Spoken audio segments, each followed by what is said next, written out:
MotorSport.com was founded in 1999. To commemorate that, we're giving away 2 dirt bikes.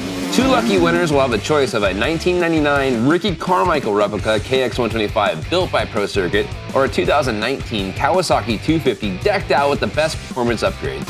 On top of that, each winner will be provided with a head-to-toe set of Fox racing gear, as well as a chance to join MotorSport.com for a VIP experience at the Washougal National, July 27th. On this week's episode, the crew from Motorsport heads down to Pro Circuit. Mitch has some killer stories, and all the while, he builds out the suspension and the motor for this bike.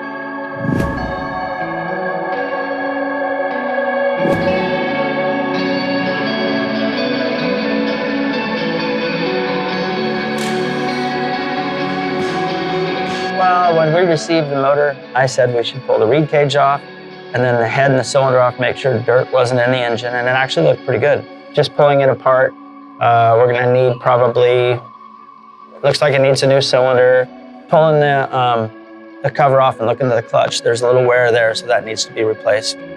Look at the crankshaft, look at the gears, shift forks, main bearings, all the bearings in the tranny, just to really inspect it. Because, you know, like, a guy that says his bike is pretty good, maybe it is, but it's still 20 years old. And 20 years on a kind of a race bike or a race car or anything, that'd be enough to make me want to think. But we'll try to get it all fixed up, making sure it's a nice little package. Try to get a new pipe on it, silencer, and make it as good as we can.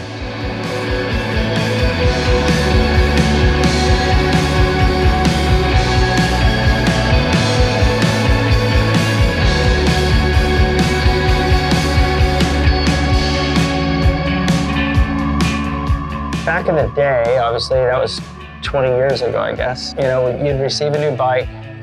Obviously, you pull it apart, you spec it out, figure out the areas of change you want to work on. And back in that era, we would constantly build like pipes for the race team. We'd probably build pipes every single week. Like, it was just a non-stop evolution trying to beat where we were.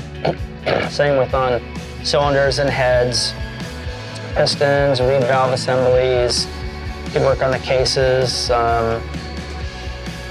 We messed with the transmission. We kind of messed with everything, trying to get as much as we could out of it. And the bike was a pretty good base, but it was getting a little old at that time, so like we had to work a little harder to be as good as a couple of the other bikes. So it was a big challenge, but we were lucky because if you had a guy like Carmichael on the bike, you know, like, I always believe that we just needed to get him, you know, it would be nice to always guarantee you had the best bike, but sometimes you needed to be just right there.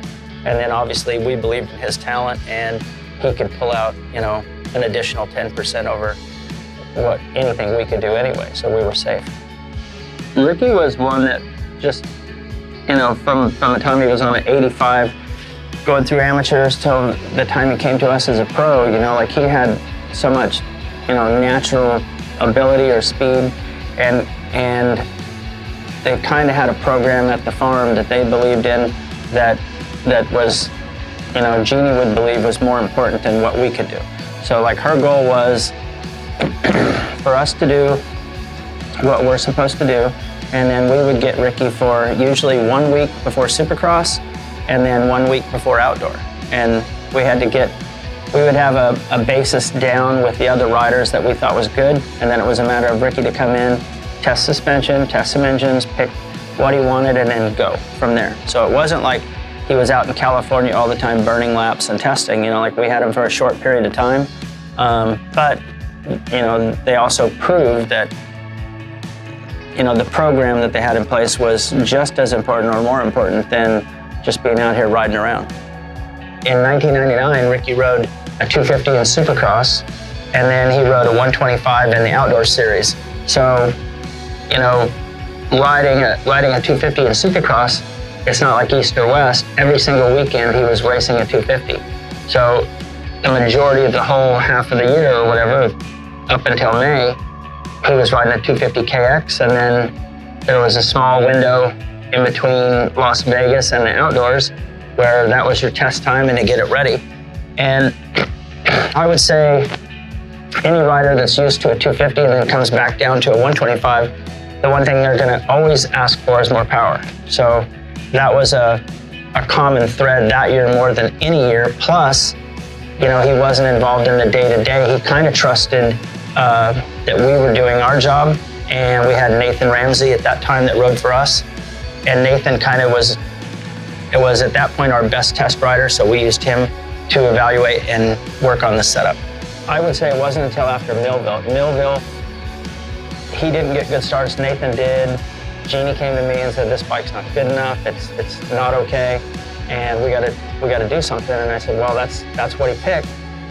And basically she said, well, he'll be out there Monday morning, so I want this fixed. So he came out Monday morning, and we did change it from where he was at engine-wise, but it was, it's gonna be one of those things. Like I said, he rode a 250 all year and then came in, and it was something that, and honestly, all of our guys, like if you have a 125, they're gonna ask you for more power every week. And if you can do it, they're gonna take it. It's never gonna be a downfall for a 125 two-stroke to have more power.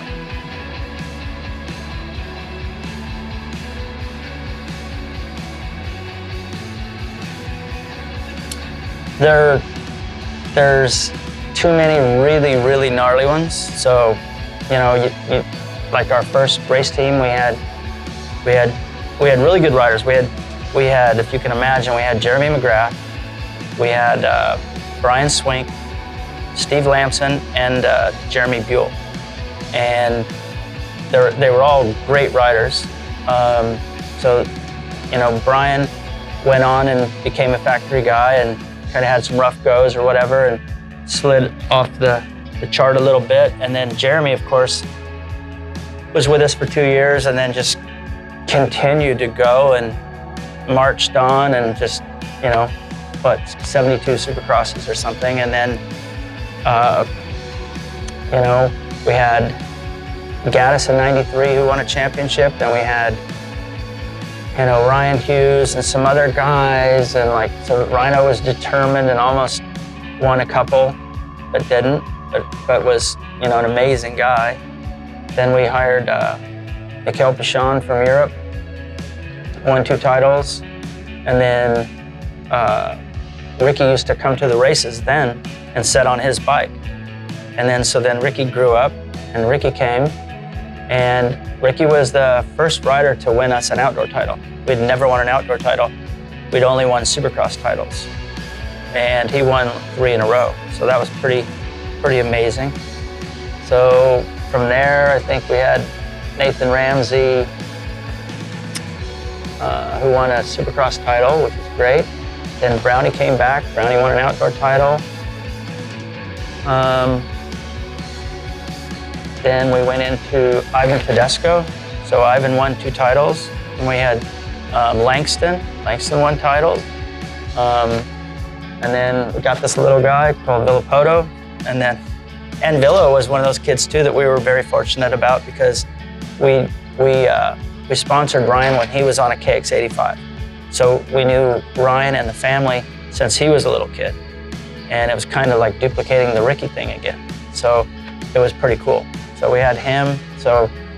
And you just keep going. It's like Ben Townley, and it's Porcel, and it's been great. So we've been really fortunate, but to have one that I would call the best, McGrath's the best record of Supercross, Carmichael's the best record of outdoors, and RV's pretty gnarly at both, he's the last big, I'd say, component that we've had in a long time. So everybody's waiting for the next one.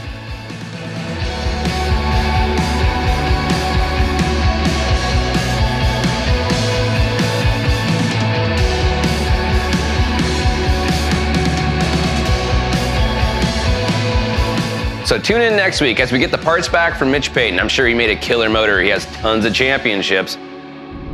Enter weekly to win.